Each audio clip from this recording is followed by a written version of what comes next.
Houston, over. Houston, we have a lunchbox. 안녕하세요. 휴스턴 런치박스 시작합니다.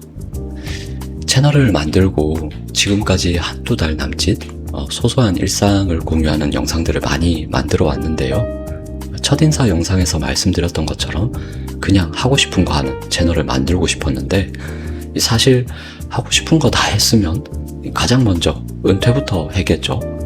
그래서 그동안 저의 관심사인 요리, 와우, 투자 이 세 가지 중에서 당장 밥 해 먹는 거야 뭐 살려면 어쨌든 매일매일 해야 되는 거니까 이제 그거 위주로 영상만 만들다가 투자 이야기도 이제서야 좀 시도를 해보게 되었습니다.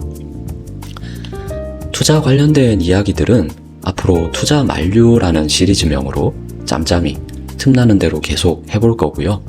제목만 봐도 바로 아시겠지만 절대 이 회사 좋습니다, 이 회사 투자하십시오, 투자하면 떡상하고 부자가 됩니다, 뭐 그런 개소리 없는 청정 컨텐츠를 추구하고요. 오히려 웬만하면 아이고 투자하지 마십시오, 여기 투자하면 괴롭고 힘만 듭니다, 만류하는 경우가 대부분일 거라 시리즈명을 투자 만류로 지었습니다.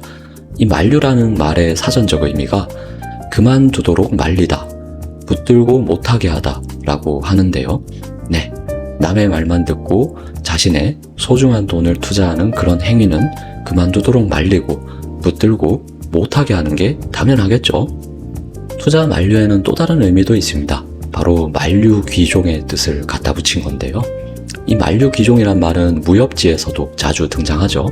모든 무학이 저마다 다르지만 절정의 경지에 이르면 결국 하나로 통한다, 뭐 이런 뜻으로 해석을 할 수 있겠는데 저는 투자도 마찬가지라고 생각합니다. 요즘 보면 소위 전문가와 고수들이 어찌나 그리 많은지 시장은 그야말로 혼란한 무림 그 자체죠. 리딩방은 하나의 문파일 수도 있고 필승 매매법이나 투자 강의, 나만 알고 있어야 한다는 고급 정보는 일종의 무공 비급이라고 할 수 있겠죠.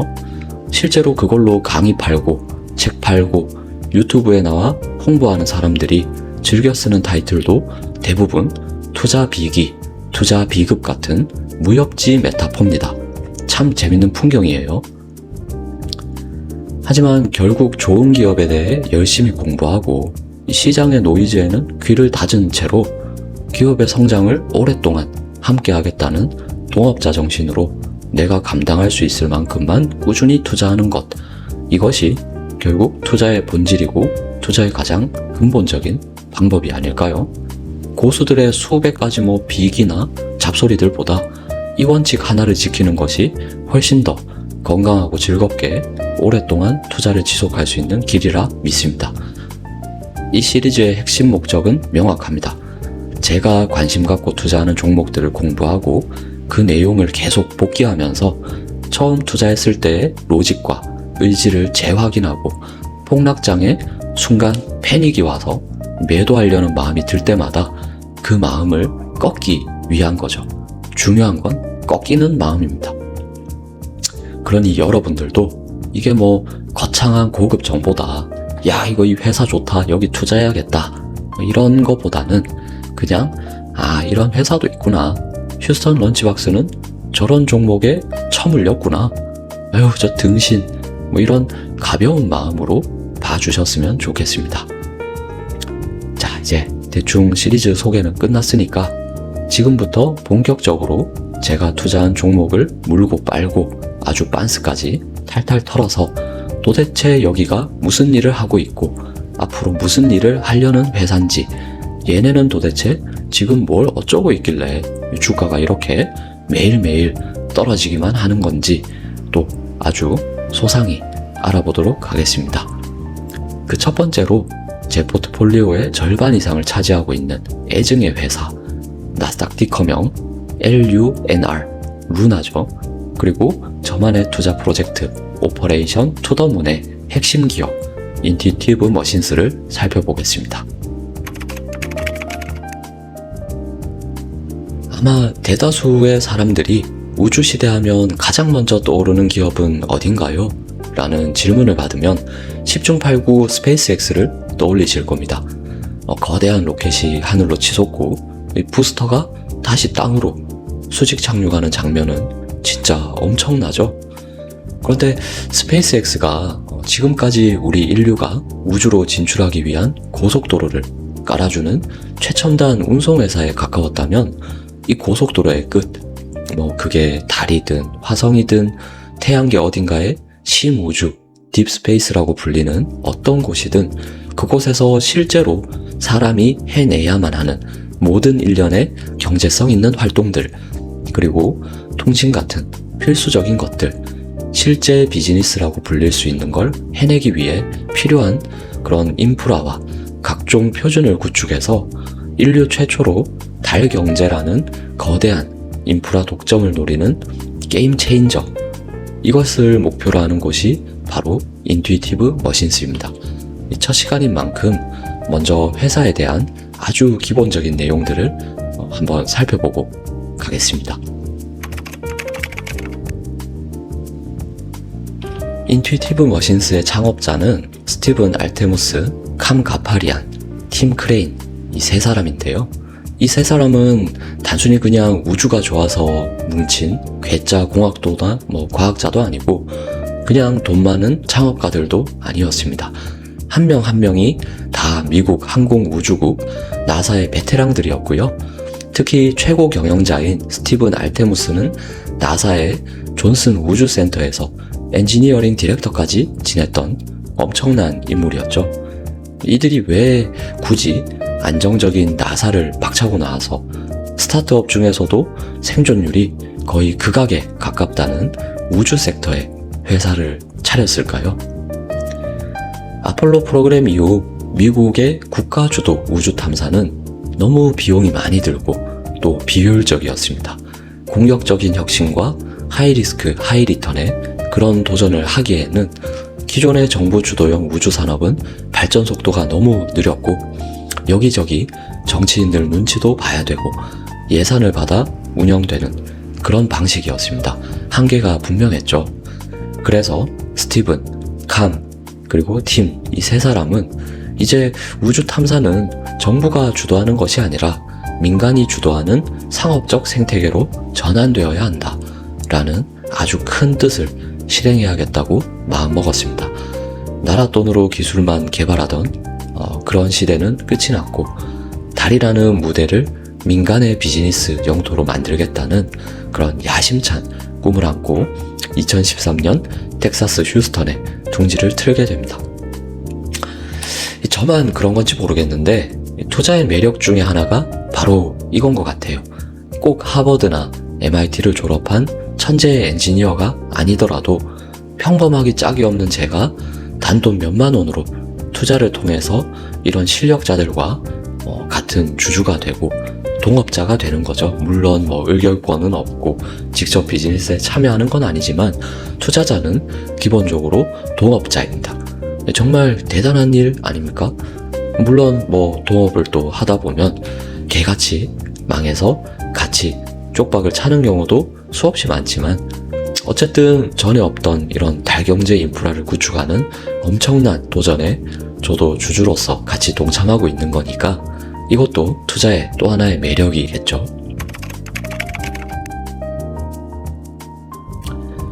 보통 언론이나 기사에서 인투이티브 머신스를 그저 달 착륙선 만드는 회사라고 단순하게 표현들을 많이 합니다.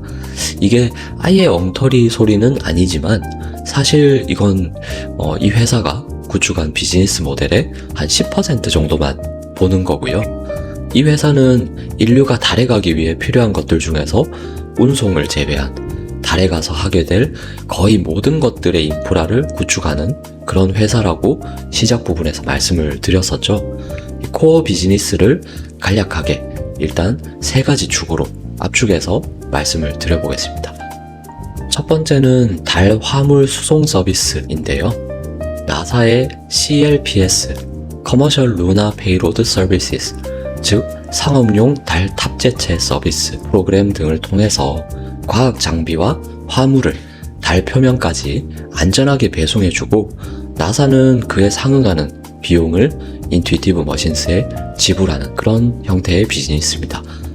두 번째는 달 데이터 및 통신 서비스, 루나 데이터 서비스인데요. 인프라를 구축하는 사업입니다. 달 뒤편이나 극지방처럼 지구와 통신이 닿기 힘든 지역에 통신 중계기를 설치하고 데이터를 처리 그리고 전송해주는 우주판 통신사죠. SKT나 KT, LG U+ 같은 역할을 달에서 하겠다는 겁니다. 앞으로 이 우주 통신을 선점하는 국가와 기업이 실제로 우주 시대를 지배한다 해도 과언이 아닐 텐데요. 이렇게 중요한 인프라 구축 경쟁에서 인투이티브 머신스는 이미 자체적으로 보유한 기술에서도 그리고 외부 기술과의 수직 통합에서도 상당히 앞서 있는 그런 상황입니다. 그리고 마지막으로는 달 표면 인프라 및 모빌리티 사업인데요. 착륙선에서 내려와 달 표면을 점프하면서 탐사하는 소형 로봇이나 전력, 항법 인프라를 구축하는 사업을 진행하고 있습니다. 최근에는 월면차라고 하죠. LTV인데 이거 선정해서 경쟁사들과 경쟁을 했다가 좀 고배를 마신 그런 일도 있었습니다. 이것 때문에 실제로 주가도 단기적으로 좀 많이 빠지기도 했었고요. 이것도 나중에 따로 한번 다뤄보면 재밌을 것 같아요. 스페이스X도 우주로 가고 인투이티브 머신스도 결국 우주로 가는데 결국 다 우주 섹터는 묶여서 같이 가는 거 아니냐? 결국 머스크가 스페이스X로 이것저것 다 한다고 하면 자본이나 기술에서 인투이티브 머신스는 밀리게 되는 거 아니냐? 그런 걱정도 사실 투자자들 사이에서는 종종 언급이 되는 주제인데요. 그런데 사실 이 두 회사는 앞서 제가 비유로 간단히 말씀을 드렸지만 성격이 완전히 다른 회사입니다. 체급도 역할도 아예 다른 거죠. 그리고 로켓 사이언스라는 말이 또 그냥 나온 말이 아닙니다. 아무리 거대한 자본을 가진 기업이라도 작은 기업이 오랫동안 구축한 기술과 경험을 단시간에 따라잡기는 좀 어렵습니다. 아무튼 스페이스X와 인투의 역할을 좀 더 친숙한 개념으로 비유를 해보자면 스페이스X는 지구 궤도와 우주로 물건을 쏘아 올리는 초고속 메가 로켓 운송업체라고 할 수 있고요. 가장 저렴하고 가장 빠르게 우주로 물건을 보내줄 수 있다는 점에서 스페이스 쿠팡이라고 보시면 되겠죠. 그래서 현재는 지구 중력권을 뚫고 화물이나 위성을 쏘아 올리는 발사체의 효율에 아주 집중을 하고 있습니다. 이미 적재 화물의 톤당 가격을 기존의 10분의 1까지 낮춰줬고요. 추진체의 회수뿐만 아니라 셔틀이죠. 스타쉽 자체를 발사대로 다시 복귀시키는 그런 도전까지 하고 있습니다. 반면 인투이티브 머신스는 스페이스X가 뼈 빠지게 개발한 로켓을 타고 달까지 간 다음에 표면에 착륙해서 지구에서 보낸 화물을 안전하게 목적지까지 배송을 해주고 달 인프라 구축에 필요한 여러가지 비즈니스를 수행하는 라스트 마일 개척자라고 표현할 수 있겠네요. 간단히 비유하자면 스페이스X가 우주로 가는 고속도로를 건설하는 시공사라면 인투이티브 머신스는 그 고속도로를 타고 달에 도착해서 달 표면에 정류장도 짓고 통신망도 깔고 그러는 도시 개발업자 같은 셈인 거죠. 실제로 인투이티브 머신스의 달 착륙선 노바C는 종종 스페이스X의 팔컨 9 로켓에 실려서 우주로 발사가 많이 됩니다. 그러니까 사실 이 두 회사는 단순히 경쟁 관계라기보다는 상호 보완적인 파트너십 성격이 아주 강한 거겠죠. 스페이스X가 로켓의 효율을 끌어올릴수록 이 회사는 더 저렴하게 더 자주 달에 갈 수 있게 되고 인프라 구축 속도도 더 빨라지겠죠. 그렇다면 최근 우주 테마주로 한국 투자자들에게도 친숙한 로켓랩과 또 무엇이 다르고 어떤 관계인지도 한번 살펴보겠습니다. 로켓랩은 연초부터 엄청난 상승세가 있었죠. 주가가 거의 2배 가까이 뛰었다가 최근에는 다시 제자리로 돌아왔습니다. 로켓이 들어있는 회사명답게 로켓처럼 시원하게 주가가 솟아올랐다가 다시 착륙을 하고 말았습니다. 사실 대부분의 우주 섹터 주식들 움직임이 그렇게 개별적이지가 않아요. 오를 때 다 같이 오르고 떨어질 때는 또 다 같이 떨어집니다.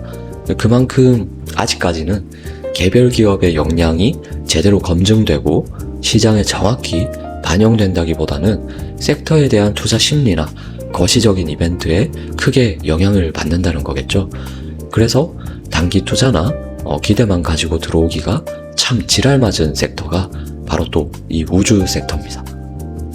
아무튼 로켓랩은 자체 소형 발사체를 가지고 지구 저궤도 소형 위성 발사 시장에서 독보적인 입지를 다지고 있고, 최근에는 위성 제조 및 우주 시스템 전반으로 수직 통합을 시도하고 있습니다. 하지만 로켓랩의 주무대는 여전히 지구 궤도와 심우주 소형 탐사선 이런 하드웨어 영역에 가까운 데에 비해서 인투이티브 머신스는 오직 지구와 달 사이를 잇는 달 표면 및 시스루나 인프라에 아주 몰빵을 하고 있는, 선택과 집중을 하고 있는 그런 차이가 있죠. 달 표면 착륙, 달 궤도 통신과 중계, 달 자원 탐사에 이만큼 진심인 회사는 전 세계에서 거의 인투이티브 머신스가 유일합니다. 갑자기 문경 휴게소가 생각이 나는데요.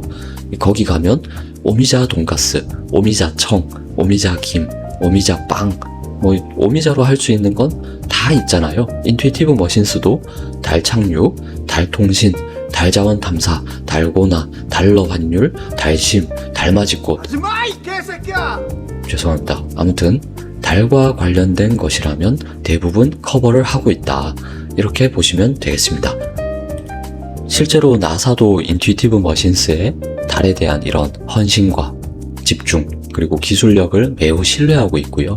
그래서 수차례의 달 표면 임무를 이미 인투에게 배정을 했습니다. 이게 다 회사 매출이 되는 거죠. 그리고 달 근공간 네트워크 서비스 같은 핵심 통신 인프라 계약까지 인투이티브 머신스와 진행하기로 하면서 인투이티브 머신스는 명실상부한 나사의 최우수 파트너로서 확고한 지위를 갖게 되었습니다. 그리고 드디어 2023년 나스닥에 입성하면서 언제 사라질지 모를 우주 스타트업 나사의 하청업체라는 알을 깨고 공공과 민간을 아우르는 우주 인프라 프라임 기업으로 진화하고 있습니다. 자, 여기까지 오셨다면 아니 그래, 인투이티브 머신스가 달에 진심인 건 알겠고 나사도 다시 달에 가겠다고 저러는 건 알겠는데 달에 가는 게 무슨 실질적인 이득이 있는 거냐. 과거에 미국이랑 소련이 패권 경쟁하던 거 지금은 그냥 중국이랑 패권 경쟁 시즌2 하면서 돈지랄 하는 거 아니냐, 이런 의문이 드실 수도 있습니다. 그래서 다음 시간에는 왜 이 시점에 지구에 일장을 두고 경쟁하는 미국과 중국이 그렇게 기를 쓰고 다시 달에 가려고 하는지, 아폴로 미션 이후 50년 만에 왜 지금 다시 또 달이 주목받고 있는지를 살펴보고, 우리 인투이티브 머신스는 과연 이 거대한 시대적 변화의 중심에서 무엇을 할 수 있는지에 대해서도 좀 더 살펴보도록 하겠습니다. 재밌게 보셨다면 구독과 좋아요, 알림 설정을 부탁드리고요. 그럼 저는 다음 시간에 또 새로운 이야기와 영상으로 다시 찾아뵙겠습니다. 이상 휴스턴 런치박스였습니다. 감사합니다.